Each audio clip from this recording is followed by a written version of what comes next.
We're live now. Good evening, everyone. Welcome to the Hamilton Center for Civic Inclusion Anti-Racism Conference online session. As many of you may know or may not know, we were scheduled to have an anti-racism conference last month, March 28th and 29th, to discuss issues around racism, discrimination in this country and in this province. Unfortunately, due to the global pandemic, we had to postpone it.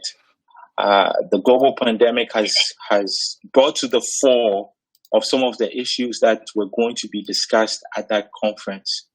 We thought it was pertinent to have this discussion online as well. But before I hand it over to our moderator this evening, Dr. Ruth Rodney from York University, what I would like to say is that we really have to start reimagining and thinking about the history of this country. As many of you may know, this country was born or formed out of racist ideology, racist policy at the government level. So when we are talking about who is left behind, we really need to think about what the history of this country entails. So I'll leave that with everyone as we start this discussion, and I'll hand it over to Dr. Ruth Rodney, who will introduce our guest speakers for today. Thank you all for tuning in. Thanks very much, Kojo, and thanks HCCI for having me here today to be able to moderate such an important discussion. Just to let everybody know about the format for today's talk, both Laura May and Desmond will speak to us a bit about their thoughts on discrimination during COVID-19. And then afterwards, we'll open it up to everybody that's online right now to ask some questions for both of our speakers. So just a bit of a background on both of our speakers. MPP Dr. Laura May Lindo is a Canadian politician who was elected to the Legislative Assembly Ontario in the 2018 provincial election. She represents the electoral district of Kitchener Centre as a member of the Ontario New Democratic Party. Prior to her election, she worked as Director of Diversity and Equity at Wilfrid Laurier University.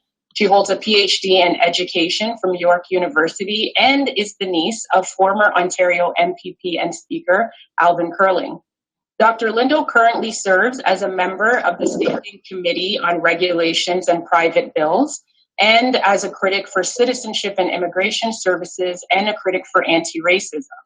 She is part of Ontario's first ever Black Caucus alongside NDP caucus colleagues Rima Burns-McGowan, Faisal Hassan, Jill Andrew, and Kevin Yarding.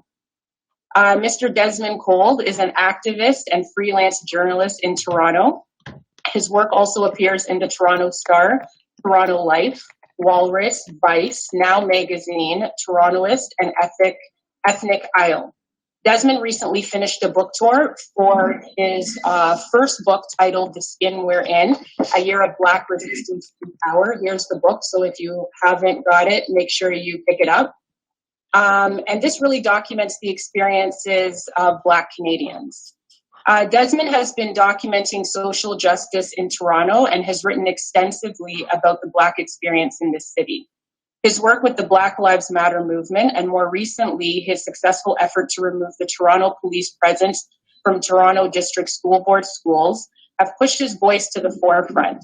Desmond also worked to address housing, social support, integration, civic engagement, and justice for youth.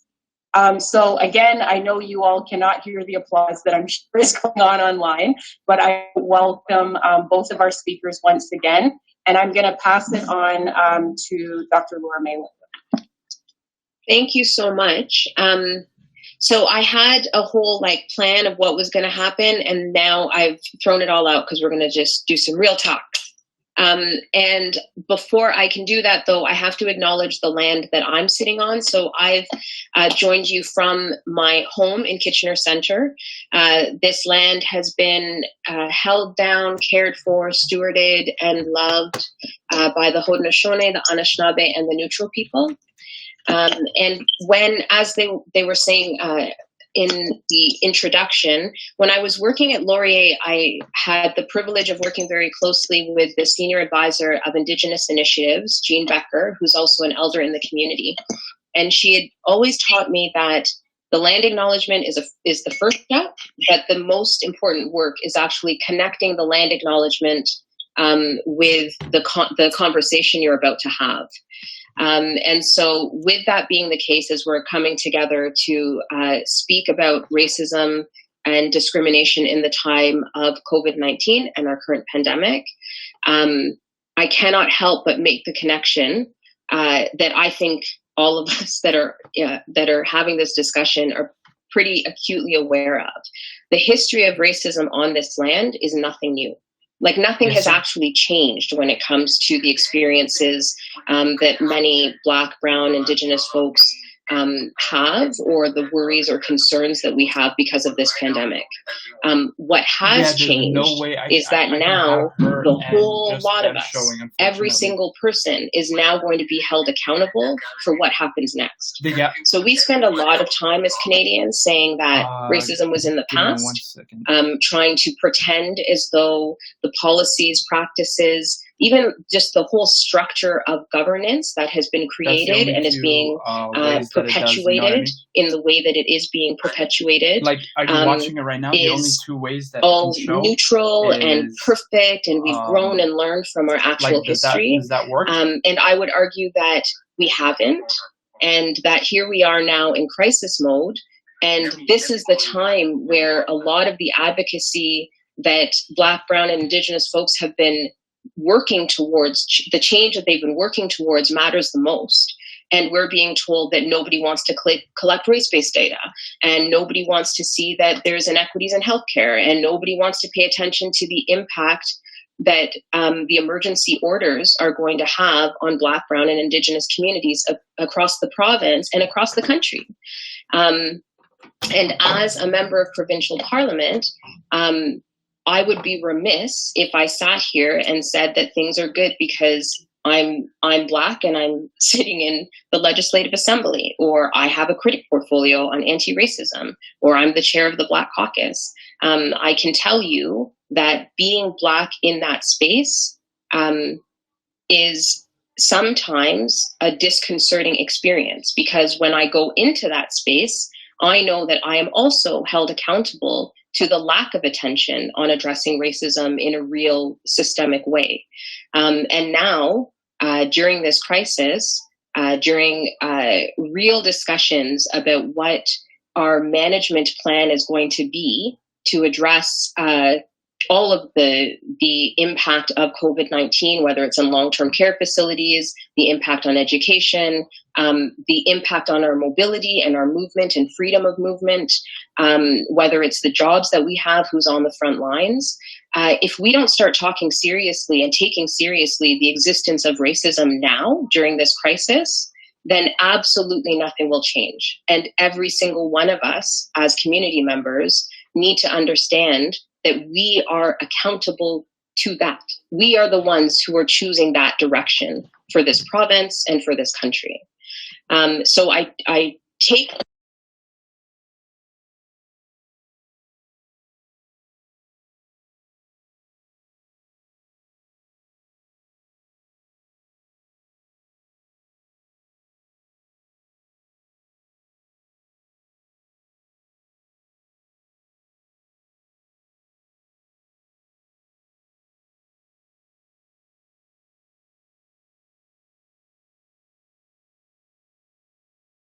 we've been at Queen's Park talking about food insecurity, for instance, talking about the overrepresentation of Black, Brown, and Indigenous people in our criminal justice system, talking about the fact that we are, as a group, more likely to be suspended and expelled from school.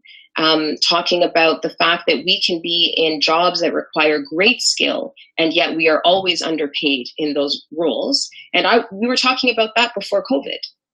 And now the crisis has arisen, and everybody's wondering why we're still talking about it.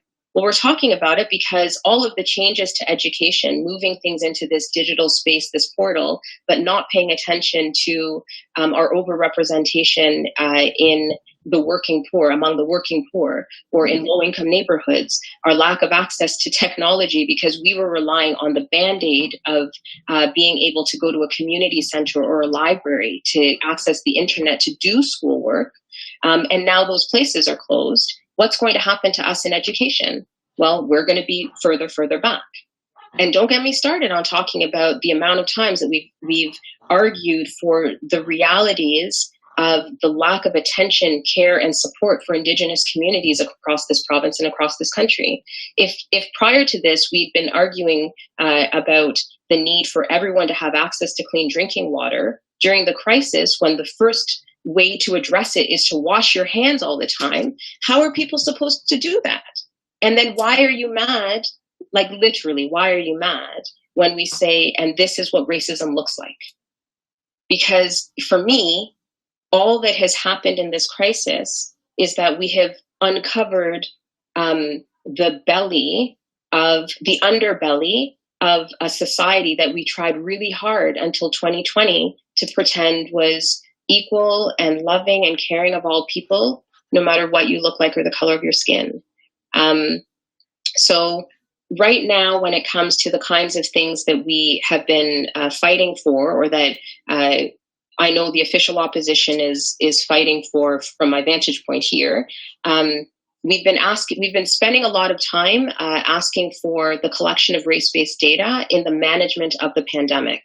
And it's interesting the amount of resistance that we've had to do that, because literally it is within it's our duty. It's an obligation, if we are the ones managing the province, to make sure that we collect the data so that we can not only deal with the crisis, but create an economic recovery plan that doesn't leave certain communities even further behind. And yet the resistance seems to be real. And I should have been timing myself, but then I went on a rant, so I'm sorry. But the very last part of this that I wanted to bring up was that we speak a lot during this crisis about who's on the front lines, and yet we refuse to collect the data to be able to assess how many Black, Brown, and Indigenous nurses, PSWs, home care workers, doctors are on the front lines and are going to be also impacted in a variety of ways by this pandemic. And when we don't collect the data, what happens in my space is people say it's just literally it's a Black woman complaining about things. When the reality is we need to collect the data so that people realize that I am one Black woman among a whole group of Black folks who are aware that this is how our communities are operating, and these are the issues that we have to address. So with that, I kind of can speak about any of that in any other way that we need to. I think the very, very, very last thing that I do want to point out, though, is that the arguing or the questions during question period, the letters that we write as members of the Legislative Assembly, the phone calls that I'm getting to my office, all of the advocacy that I am doing in my particular role it's not me doing that. It's not me as Laura May Lindo in this work. This is literally me standing on the shoulders of people who have been fighting this fight far longer than me. And I feel humbled that I'm in a space where I can speak sort of truth to power in many of these cases. But I do not want to ever have folks believe that as I'm arguing for this, that it's just this small little collective of us that are making all this change. If the community outside wasn't doing what they were doing and fighting in the way that they were fighting, then there would be no way for me to even begin to bring half of these questions to the Legislative Assembly. So thank you to everybody who's out there, and I'm sending it back over to you folks. Okay, thanks so much, Laura. We'll move on to Desmond, and then we'll start to take questions. Thank you so much. Thank you to Hamilton Center for Civic Inclusion for doing this in the absence of the conference that we were all looking forward to, that conference, and that we can't be physically together right now.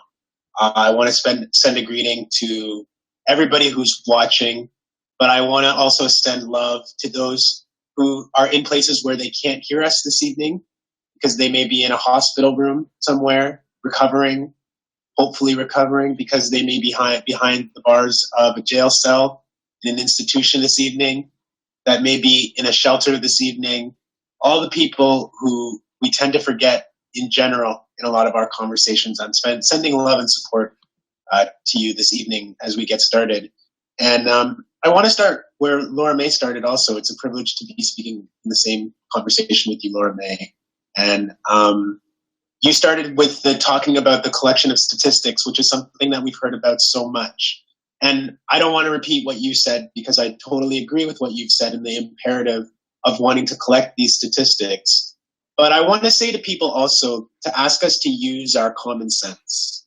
So in the absence of having any government statistics about who COVID is affecting and how, I just want you to think to yourself, when we think about those who are most at risk to getting sick right now, when you go to your convenience store, what does the person who serves you look like? When you go to Walmart and somebody checks out your purchases, what does that person look like? When you go to the gas station, the person you pay for your gas, what does that person look like? What do a lot of the nurses that you see riding the TTC in the city of Toronto, what do they look like? Which communities are they from? Those who are in the service industry doing work that you might not see in the back of a kitchen somewhere, who are working frontline service work. We don't need a new set of statistics to know who's up and who's down in Canada. And I really appreciate Laura May talking about clean water. And we've been talking in this country for how long about clean drinking water in this country for First Nations people in particular, and about the lack of child welfare equalization that the Trudeau government has yet to this day equalize. So of course, in a crisis, things like this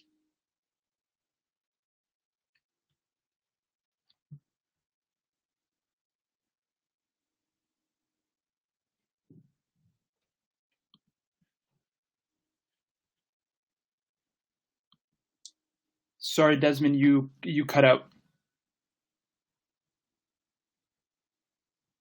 in a shelter, like I talked about this evening. Black people are also more likely to be staying in the South Detention Center in Toronto. Desmond, sorry to interrupt you. You cut out the last 30 seconds to a minute. Can you hear me fine now? Yeah, we can hear you fine now. Wonderful. I've been saying we just have to take common sense of what we know in terms of who is most affected day to day by having to be a service worker, by working in places like our hospitals and our clinics, our frontline service provision.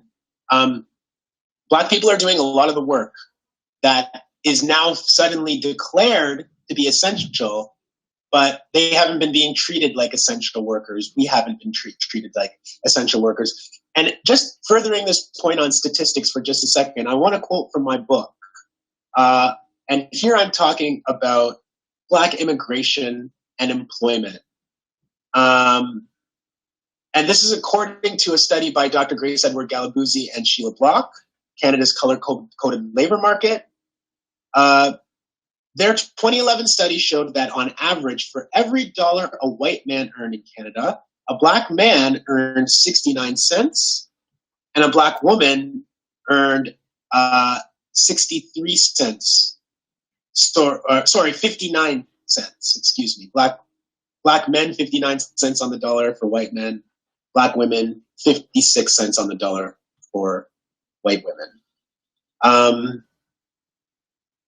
So we also know that Black people with graduate degrees clean hotels and drive taxis. A 2019 study on health of immigrants, refugees, and racialized people found that recent immigrants with a doctorate are 3.5 times more likely to be unemployed than non-immigrants with the same level of education. We know about the temporary foreign worker program in this country. Like, I could go on. We knew all these things before COVID-19 came to this country and before we started having these conversations. So Black people have been living at the margins along with many other groups of people. And I wanted to talk specifically about Black people because I'm going to talk about what I know. Not saying that other groups are not subject to these things, but I want to talk primarily about Black people. I want to talk about the fact that systemic racism literally means that we were disadvantaged before COVID. Right? So we have people using this language of systemic discrimination or systemic racism all the time, and then being like, well, we don't know who COVID is affecting. Yeah, you do. Yes, you do. That's the whole point. We've known these things because we know what systemic racism and white supremacy looks like in Canada. Laura May talked about the order that has made it possible for the government to fine people because they are seen not to be social distancing, because they are seen not to be following the rules of this pandemic. There's a man named Obi Ifedi who 2 days after these rules went into place was assaulted in a park in Ottawa in front of his young daughter. This Black man, 2 days after these emergency orders and the fines that come with them, 2 days after those were implemented, he was walking in a park. He was accosted by a bylaw officer. And the bylaw officer said, "You're not to be in this public place." And Mr. Ifedi said, "Well, there are no signs. How was I to know that I'm not supposed to be in this park when there are no signs?" That enforcement officer assaulted Mr. Ifedi by punching him in the face, called the police on him. The police came and handcuffed Mr. Ifedi. And then he was given over $2,000 worth of fines for being in a park where there was no signage. This leads me to the central preoccupation of my work, which is that we can choose to care for people and support people in this country, or we can choose to punish and enforce them. And even in a pandemic, we're pretending that we can enforce our way out of a health crisis. This is a health crisis. It's a health crisis. You cannot enforce your way out of a health crisis. If somebody is in a park doing something that is unsafe, which Mr. Ifedi was not doing, but let's say he was, isn't the prudent thing to do to go up to him, since this only has been in effect for 2 days, and talk to him about what's happening? But no, now the government, which is losing out fines for parking, and the government's losing out on revenues from all kinds of other things, transit, is saying, let's go after the people that we've always gone after and scapegoat them for a public health issue. And that's going to be Black people. It's going to be Indigenous people. It's going to be homeless people. It's going to be queer and trans people. When we look at the system in our shelters today, and we know how many queer and trans people are reliant on the shelter system, specifically here in Toronto, and then we have a health crisis outbreak where we can't get people out of those crowded, unsafe spaces. Who is that going to affect?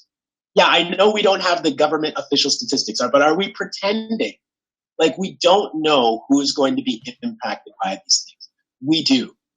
And unfortunately, there's so much time spent trying to erase people and erase the spaces where so many Black and Indigenous and other people live and have to survive every day, that now it's like, oh, we forgot about the jails. Oh, we forgot about the homeless shelters. Several organizations, a tenants group, the Canadian Civil Liberties Association, Black Legal Action Center, they are actually suing the government right now because they're saying that our shelters don't allow you to even have the option to do physical distancing. So here we are going out on the street giving people tickets for physical distancing when a lot of people don't even have the option to physically do so. We're trying to bring enforcement to a healthcare crisis because we want to make the healthcare crisis some people's fault instead of just addressing that crisis. That is anti-Blackness. That is anti-Blackness, and that is white supremacy. But we also are seeing, I want to say one more thing about the statistics thing. I was watching Sana Dubé on the agenda, and she's a healthcare specialist. And, you know, she was talking about some of the other places that we might not be thinking about, including group homes, which are not necessarily getting tested, along with shelters, along with our jails, places where people are at higher risk. And we have to remember those things. But what she said was, you know, Sana Dubé said, these statistics that everybody wants on who COVID is affecting, the real purpose of them is to help allocate resources better, right? And I think that that's so important, because what are Black people fighting for on the regular anyway, y'all? Are we not already always fighting for more resources to be allocated to our communities? And when it comes to enforcement, are we not always saying, you know, you could put all kinds of police in our community, but that's not actually what we need? So that fight is just being exacerbated by this COVID crisis. We're seeing the difficulty for agricultural workers who are migrants to this country. It's amazing. You know, the Canadian border is closed for the first time in my life, except if you need to come to Canada to pick our fruits and vegetables and do some of the most thankless and dangerous labor in the country. Then you're essential now. But have these workers been being treated as essential all this time?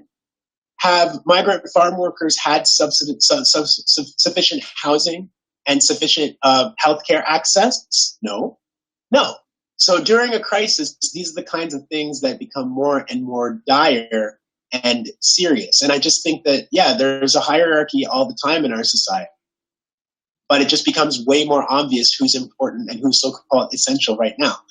I'll maybe end up this part by saying this, because there's just so many things that I want to run through. But we're seeing concessions that governments are making now that this healthcare crisis is forcing people out of work, is forcing people into hospitals because they're ill. It's making extreme economic and health hardships for people. And suddenly the government can do things that are actually helpful for people. The question is, what happens when they declare that this crisis is over? Then are we supposed to go back to the so-called normal that was failing people beforehand? So lots of municipalities have given free transit. This is one of the things I find unbelievably fascinating, is that somehow you reached in and found free transit during a pandemic. Will they tell us later on that they can't have free transit in these municipalities across Ontario anymore? Because we can allow that to happen. We have to continue the fight for free transit. I noticed that the government of Ontario waived the 3-month waiting period for you to access OHIP. We don't talk much about healthcare in Ontario and in Canada, and we pretend like everybody has universal healthcare. That's not true. If you're an immigrant or a refugee or a non-status person, you don't have universal healthcare. And even when you qualify for it, they make you wait 3 months. Well, they just waived that requirement because they realized during a health crisis, why would you want to make people wait to go get healthcare? But the government can't just try to take that away once they say that this crisis is over. It's always a crisis when you don't have healthcare, whether the general white population realizes that or not. John Tory was deeply resentful about being sued over the condition of shelters in our city. But John Tory's been being railed against by people like myself for 5 years, telling him that his shelter system was not safe. So now he's upset that everybody wants him to fix the shelters immediately and he can't do it. But we've been telling you, John Tory, for 5 years, shame on you for saying that you're disappointed in the lawsuit and complaining and making yourself the victim. We can't go back to the shelter system that we had before. So this has got to be, I feel like, the rallying cry for Black people, for Indigenous people, for queer and trans people, for homeless people, for sex workers, for people who need housing today, for people who need addictions and counseling and mental health supports today. Because the system wasn't serving us before now, and because that failure is being brought to light, we must fight to say we're not going to go back to the way that things were before. We need change. We need a different relationship with our government. And going back to that question of resources, right? I'll end here. We know that the elderly are particularly at risk to COVID-19, right? To this virus. Guys, I want you to imagine Dr. David Williams, the medical officer of health in this province, saying that he doesn't care if you're elderly, that all health care for COVID will be provided equally to all people of all ages, because he doesn't want to discriminate against anyone based on age.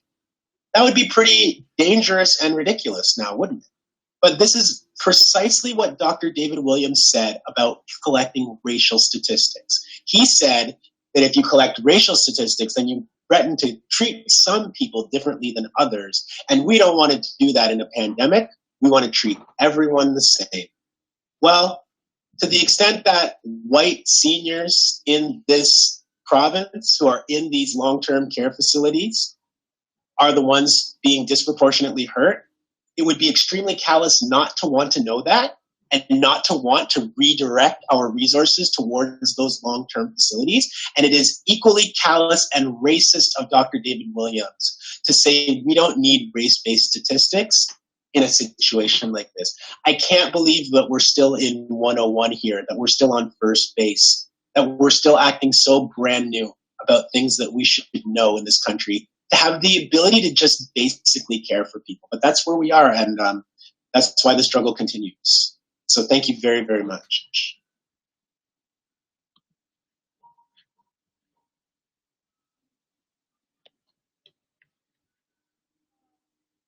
So thanks very much, Laura and Desmond. You have definitely given us a lot to think about.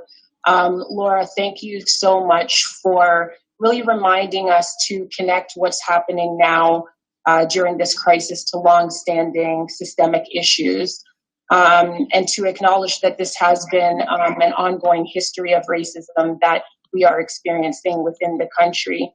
I thought it was particularly important that you said that we are accountable and to speak up and speak out, because during this time our issues are being amplified. And really, I think it's important that sometimes as the community, you might feel that what you're doing really isn't having an impact because just as Desmond has said, all of these issues have been ongoing for so long. But I think that in you stating that the community is important to the work that you're doing, and that it doesn't go unnoticed is definitely important to keep our spirits motivated and high as we continue to kind of resist a lot of the discrimination and racism that is experienced. And Desmond, really, I wanted to again kind of highlight for everyone online that your ability to capture who is most affected, and kind of building on the fact that, this systemic racism really was going on before COVID-19 hit. And so we do have an idea of what communities are most affected. And I think that highlighting Mr. Iafeti's case shows us that really these orders do not impact everybody the same, that there is no commonality in experiences with these orders going in. And particularly important is when you stated that you cannot enforce your way out of a health crisis, particularly when our systems do not allow for social distancing for those in very marginalized conditions. And definitely I can speak to Hamilton's situation, that where Hamilton Center for Civic Inclusion is located out of the Afro-Canadian Caribbean Association building, you can see that in this community, social distancing is incredibly difficult, because how do you social distance when you don't have a home? How do you social distance when your mental health is dependent on those social interactions that you have here on the street? Really, I think too, what was important, what you highlighted, is that those who were not essential before, now we see the importance. And I think that you remind us to constantly question what policies have been discriminatory prior to COVID-19, but now, of course, make common sense, particularly the holding of healthcare for 3 months for people who are in precarious immigration status. So with everything that you all have said, before we open up the floor to those that are online, you've talked about and really highlighted the fact that all of these issues have gone on for some time. And we know that with H1N1, there was also experiences of racism during pandemics, particularly for those of Asian heritage. Also, too, there was one case where Ottawa had sent body bags to a Northern Indigenous community when they had asked for medicine.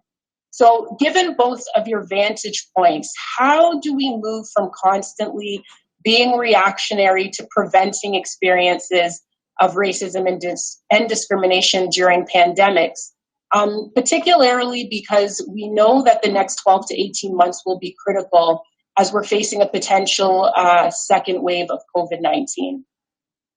So I don't know who wants to take that first, either Laura or Desmond. I'm good. Do you want us? I can start. Are you good? So thank you for that. The question is so important because I can tell you personally, I spend a lot of my time wondering what is going to actually make the change. Like, I'm tired of Band-Aids. I'm tired of short-term things that we know are going to address a little bit, but I know it's all going to be dismantled by the time this crisis is declared over, right? And people are further behind.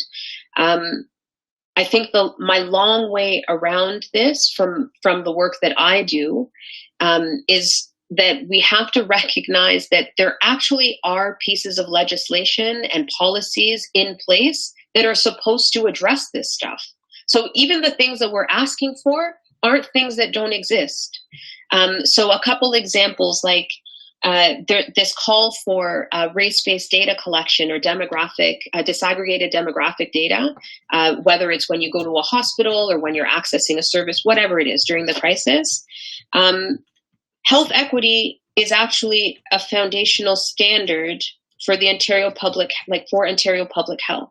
It's not like we're making something up or asking for something that nobody has believed to be important. But what that tells me is that there's a lack of political will to enforce that, because they enforced the emergency order really quickly for the police and the bylaw officers and such to be able to do their work. And they did so while also pushing back the dates in the Anti-Racism Act, which also is a piece of legislation that exists to collect that race-based data that everybody had been fighting for. So under the Liberals, when the Anti-Racism Act was being developed, people went to communities and said, what is it that we need? And the cry was very clear there then too. We need to collect data so that we can prove that these are real problems so that the legislation or the legislative process can address them and we can make those changes. And so the deadline to collect data in corrections and with the police across the province literally got pushed back. And the rationale was, it's because we're in crisis. I've written a letter to the Solicitor General. I've asked for data collection. If you're going to card everybody, then collect the data. Just tell us what is happening so that, because from my vantage point, as much as I know that we know common sense, what's happening, I also need to use the tools of the same system to be able to make some of those changes. So I've had conversations and I've said, just ask a simple question. How do you self-identify? And then write it down. Simple. There's ways in the healthcare system that they ask gender, they collect gender data. So then ask about other things. It's not going to take up a lot of people's time. It's actually going to make a stronger healthcare system at the end of this. Just like collecting the data in other areas would make a stronger system. Same thing with small and medium-sized businesses. We're talking a lot about economic recovery at this point because people want us to think about a future post-pandemic. And yet there's no desire to address the fact that if you're Black and a business owner and you go with your big old check to cash it at a financial institution, people wonder if you're a drug dealer or if you stole the money. You got to get dressed to impress to cash a check for work that you've you've done. Like, these are real things in the system. And as much as I'm sure somebody in this world is going to be like, well, I can't believe she would say that. That doesn't really happen. I get the phone calls. Like, I get the people telling me as the critic, as the chair of the Black Caucus, and as the member of provincial parliament in Kitchener Centre, who tell me that's what happened to them. In fact, I, as the member of provincial parliament, was at a pharmacy just up the street in my own riding and was having a horrible asthma attack and needed an emergency Ventolin inhaler. This was pre-pandemic, and they wouldn't give it to me. And it turns out that it was pneumonia.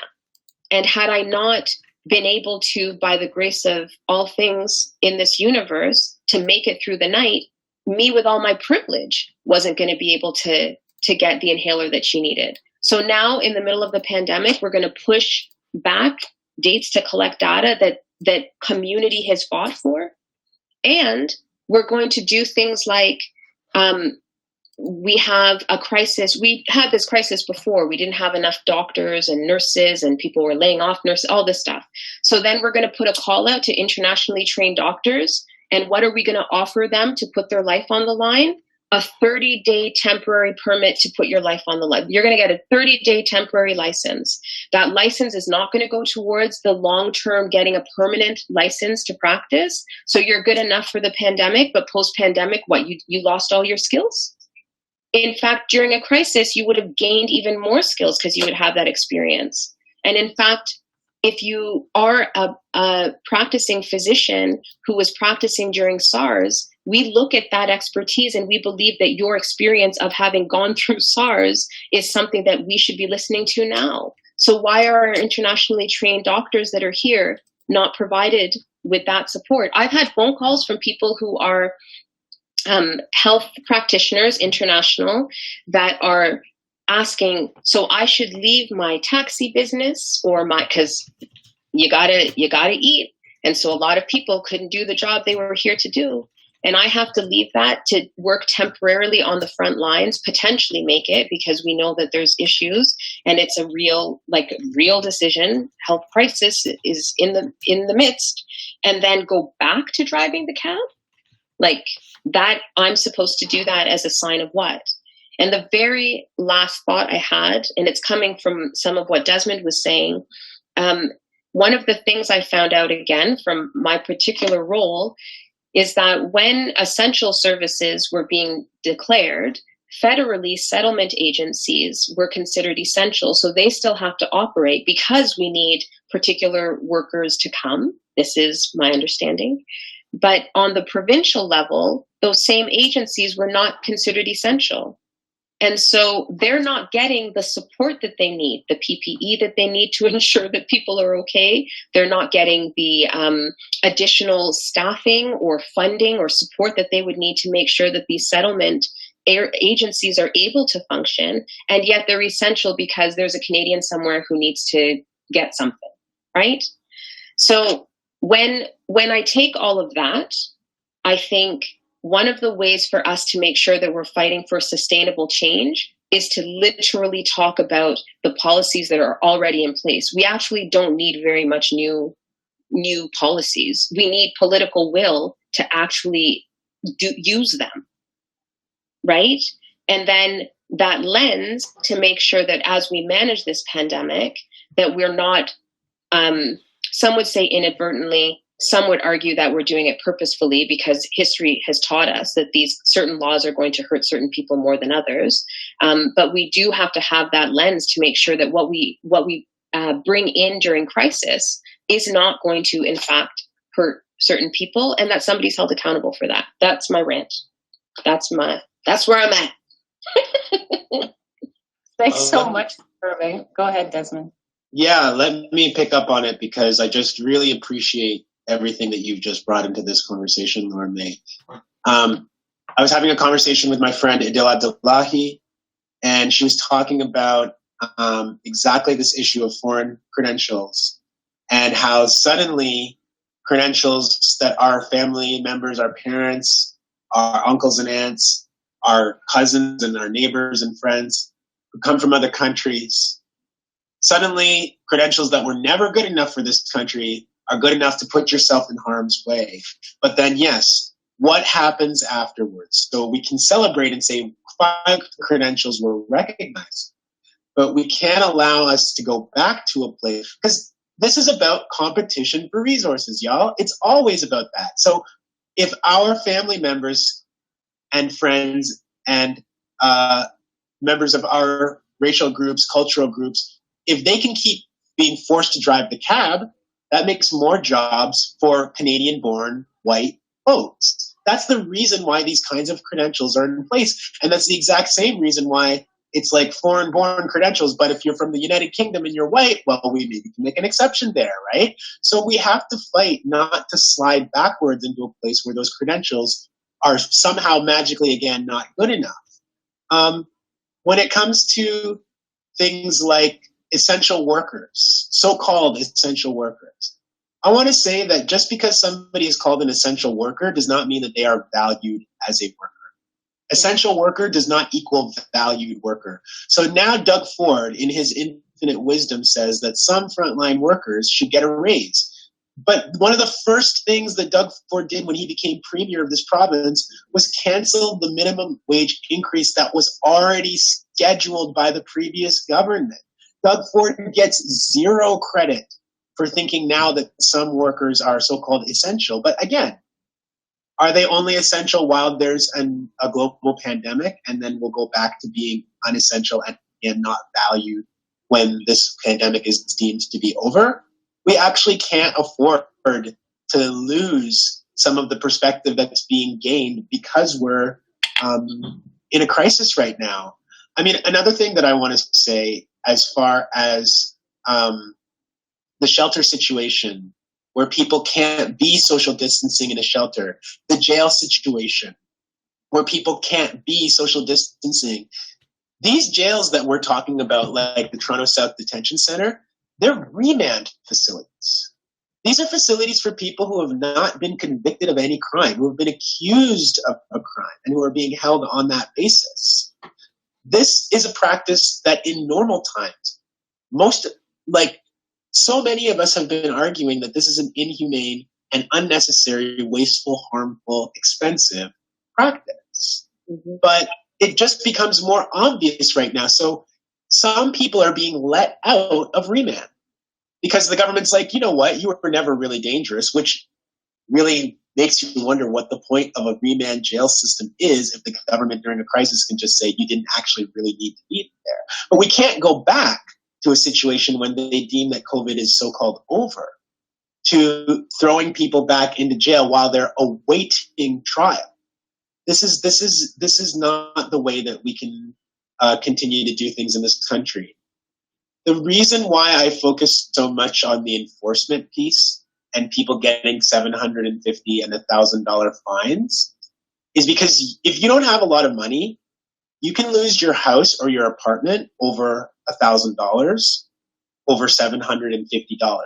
If you lose your house or your apartment, where are you going to end up? You're going to end up in the street, which is not safe, or you're going to end up in like a homeless facility, in one of our overcrowded homeless shelters. This whole "you should have thought of that first" attitude, you got what you deserved attitude, that's real good for dog eats dog capitalist mentality. This is a public health emergency. You should have thought of that first is not an answer to a public health crisis. It's disgusting.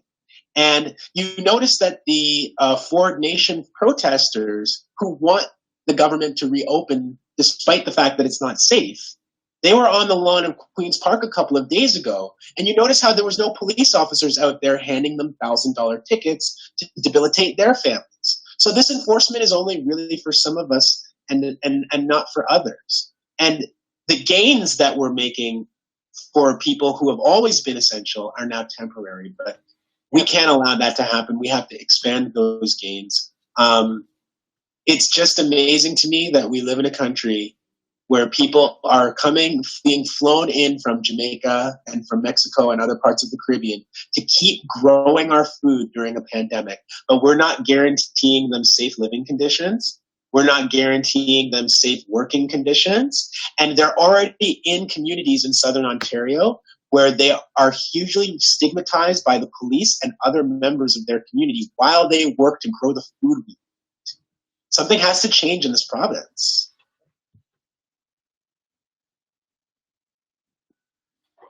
Okay, thanks so much, Desmond and Laura May. I'm just looking at the time, and we have about 11 minutes left.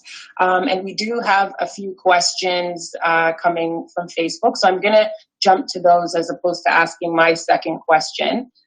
So one of the first questions is from Frank Andrews, and he has asked, are the unions behind collecting data?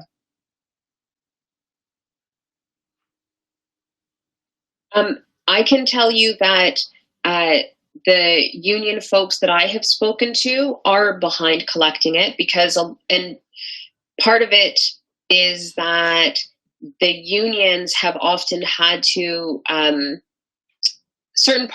portions of the unions have had to fight for the marginalized workers that we're actually talking about. So this becomes an opportunity for them to do that work sort of side by side with other people that are calling for it.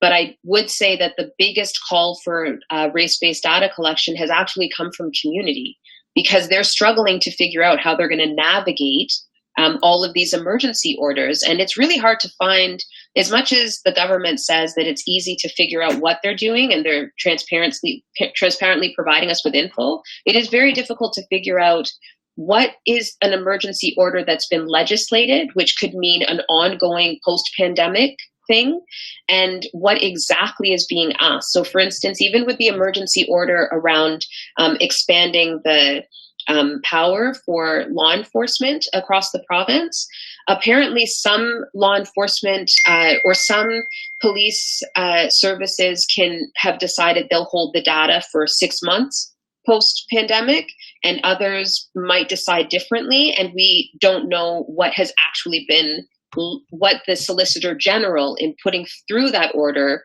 is actually going to require. And all of that doesn't even matter because at the end of the day, what matters is that the minute that order was snuck in, it was late at night, it was like 6, 7, 8. It wasn't announced like all the other stuff.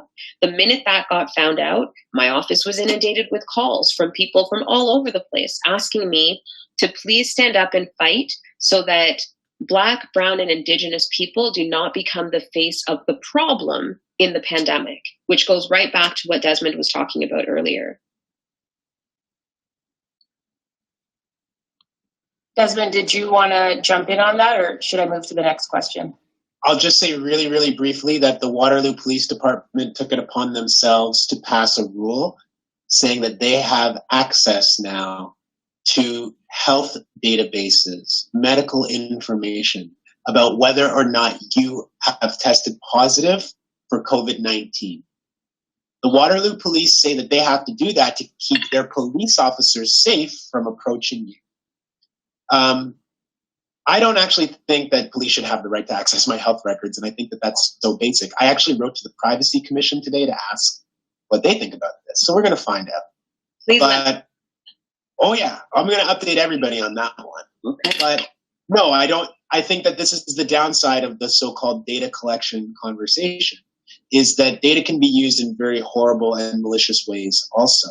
Mm-hmm. And so, yeah, the Waterloo Police Department doesn't have this new rule anywhere on their website. They passed it through their board, but they don't even want the public to know that they're trying to access our medical records right now.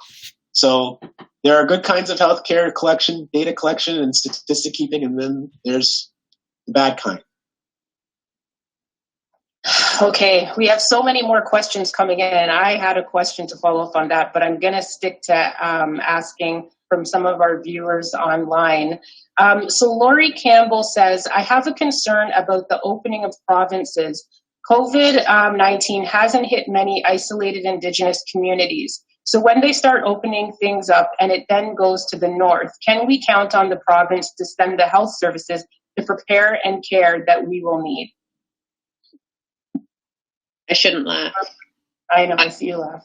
It's because my immediate response is we couldn't count on them to do that prior to the crisis. And what worries me is that I can't, even from my vantage point, tell you to that I would say you could count on them now. You can count on the official opposition fighting with them about all the same things we were fighting about before, because that's part of, these are literally the things that we were asking for them to do before a crisis hit.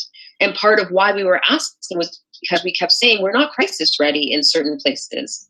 And so given what the behavior has been, given the fact that there seems to be a trend where a press conference comes and they say all the right things, but the legislation doesn't follow suit. I personally do not feel confident with this particular government that we are going to get the things that we need when they open it up. And we also don't know exactly what the plan is and what that's going to look like. Which is why part of what I'm trying really hard to do, and a lot of my colleagues in the opposition are trying to do, is to make sure that we're even a thought in the economic recovery plan. Because at this point, if we're not a thought in addressing us in the crisis, I don't think that anybody's thinking about us for recovery.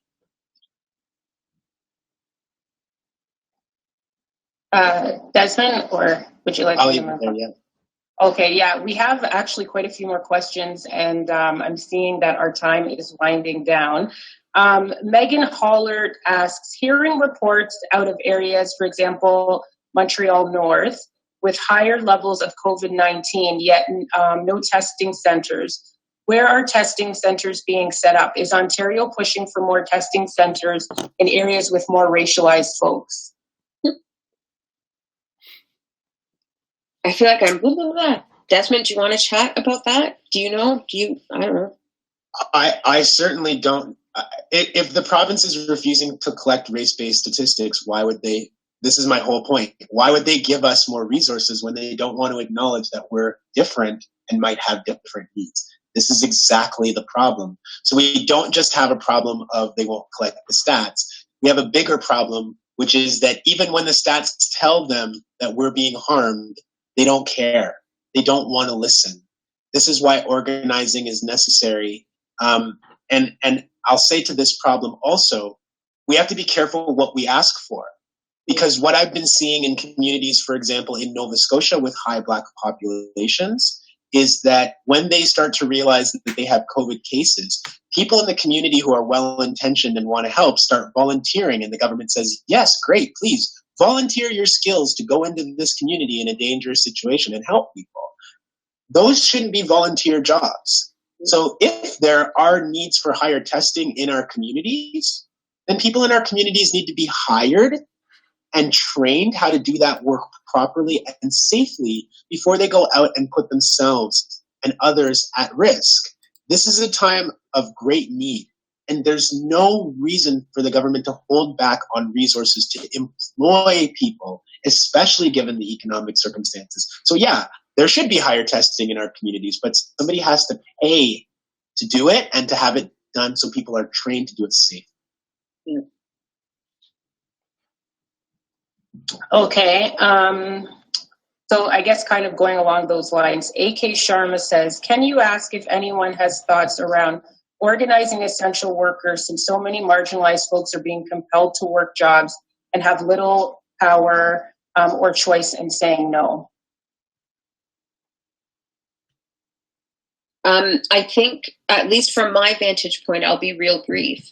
A lot of that organizing is actually happening. So part of the advocacy that I'm doing is because community organizations have brought letter writing campaigns to support migrant workers, or, called and sent me stories about different people that are newcomers that are in the shelter system right now because they weren't able to find a home prior to this, and are running into other kinds of issues. So from where I'm sitting, a lot of that organizing is happening. But the biggest challenge is to get the government to actually care, which is a horrible thing to say, but it's how I'm feeling these days. If they don't actually care, as Desmond was saying, just because you're deemed essential doesn't mean you're valued. And we talk about frontline workers in long-term care, for instance, and we don't always talk about the cleaners. The people that are cleaning are still frontline, and a lot of them look like us. and they're not necessarily cared for in the same way. I'll leave my thoughts there on that. All I can add to that is that organizing always feels like such a big undertaking. And many of us, I think, feel like a lot of the time that we're not organizers. We don't have the skills to do those kinds of things. It really begins locally. So if you have a workplace, the people to organize with are literally the other people that you have to go into a dangerous working condition with. You have to start there, shop by shop, location by location, with the people who you go in to work with every day. It's really hard to try and convince the public around you of that when you as a unit, right, aren't all together. And I understand the difficulties of organizing at all times, because you can lose your job. Quite frankly, you can lose your job, you can be disciplined, you can have your hours cut from the schedule. You see these things happening to people a lot. So I understand the risks, but, you know, as a person whose mom is working in a long-term care home, like, your safety and your health is the most important thing in the world. And I hope that this crisis is exposing to people that we have to take our own personal safety and work standards first and most seriously. I think about the construction workers. I saw a beautiful video of some construction workers who legally have the right to walk off the job, but are always scared to do so, because what if I legally take my right, because it's not safe at this construction site? 200 men sharing one washroom during a pandemic, that's not safe. Mm-hmm. But if I leave, maybe they won't have me back again, even though it's my legal right to reject unsafe working conditions. But those men on this site with the video that I saw got together and were saying, well, let's all walk out then. Because that's the only way that we have any power, is together. They had to organize all the people on that one job site. So for those of you who think it's a big task, try to start with the people in your local community and in your local workplaces and build from there.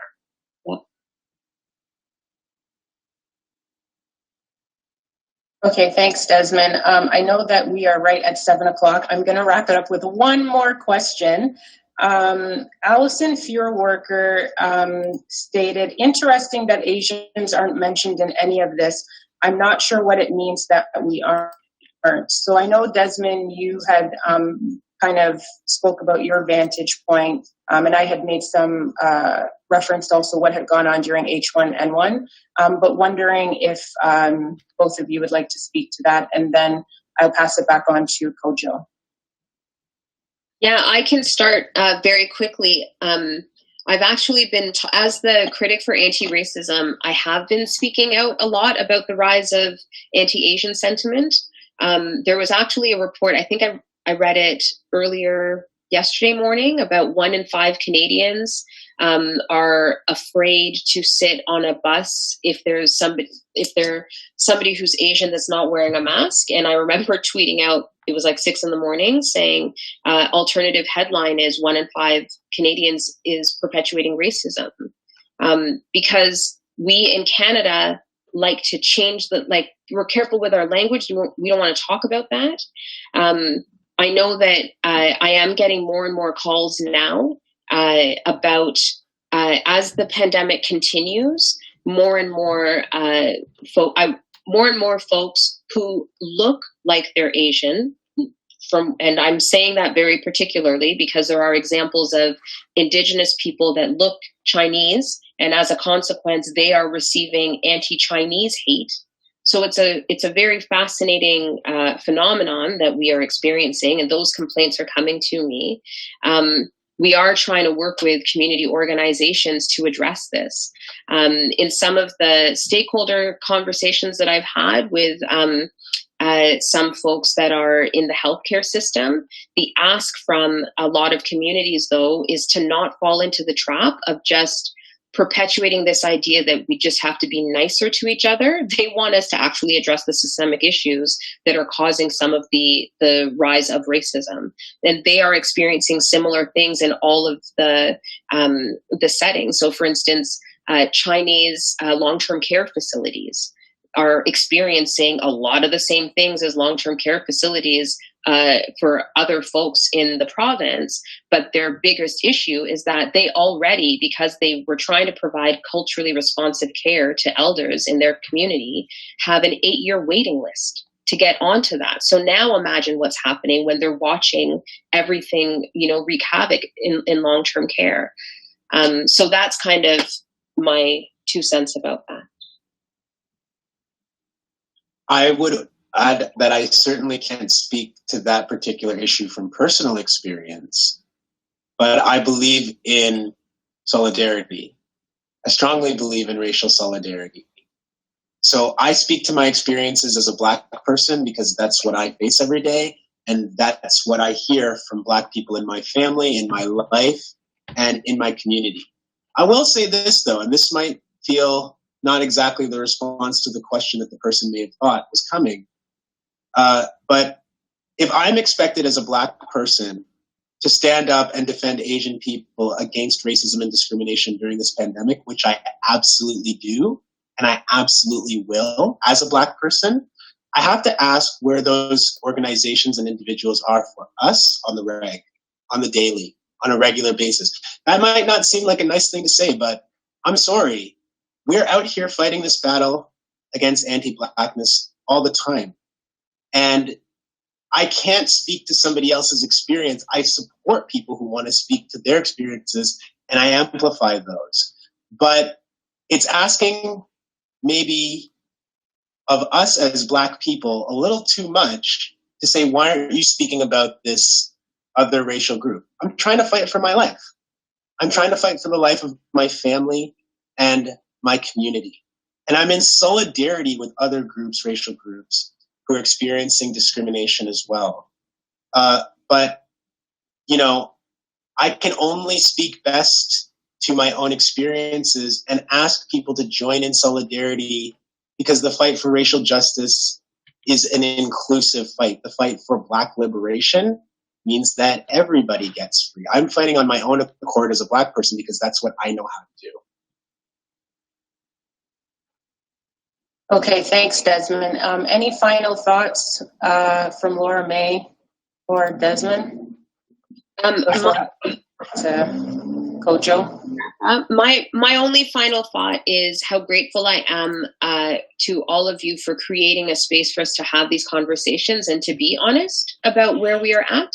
And my hope is that when more and more people are listening to these conversations and people start to get all antsy, because they always do whenever you're talking about racism. And I find, again, similar to Desmond, there's something different when I talk about anti-Black racism. Other things happen. I hope that everybody listening is going to come together so that we can keep fighting for a post-COVID society that actually addresses this stuff. Because the crisis is going to remain a crisis for our people if we don't decide that we aren't, as in Desmond's language, sliding back to this weird norm that really wasn't working for any of us. I also want to express my gratitude to HCCI and to you, Dr. Rodney, for making this possible. To our interpreters, thank you so very much. For everybody watching. And because this is a time of mourning for so many people, I actually have a candle, and I just want to light it. And I want to light this candle in recognition of all of those people who have lost their lives, who may be sick right now, who may be struggling, who are scared, who might not be able to see or contact their relatives. I just understand that this is a time of suffering for a lot of people. And I want to acknowledge that and say that, we remember and we keep hope and we keep fighting. Thank you so much, Desmond. Kojo, I will pass it back to you. So I would like to thank all of you for participating. MPP, Laura May, Lindo, thank you very much. Desmond Cole, thank you very much. Dr. Ruth Rodney, thank you very much. And thank you to the ASL interpreters for joining us. I would also like to thank our anti-racism lead, Mohammed, for working us through our first online session.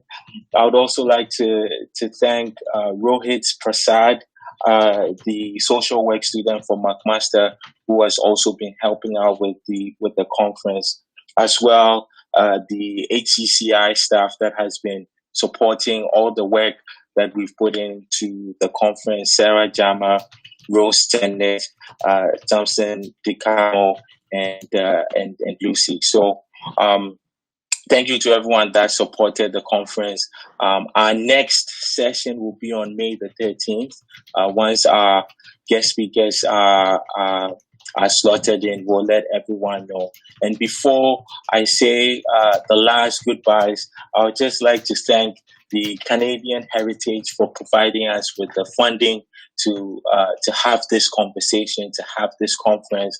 Would also like to thank Brabo, YWCA Hamilton, the Hamilton Immigration Partnership Council, as well as Sasha for sponsoring our conference.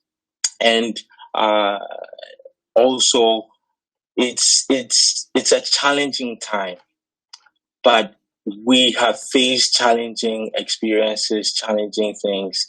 And if we want to ensure liberation, recovery without reimagining is fallacy.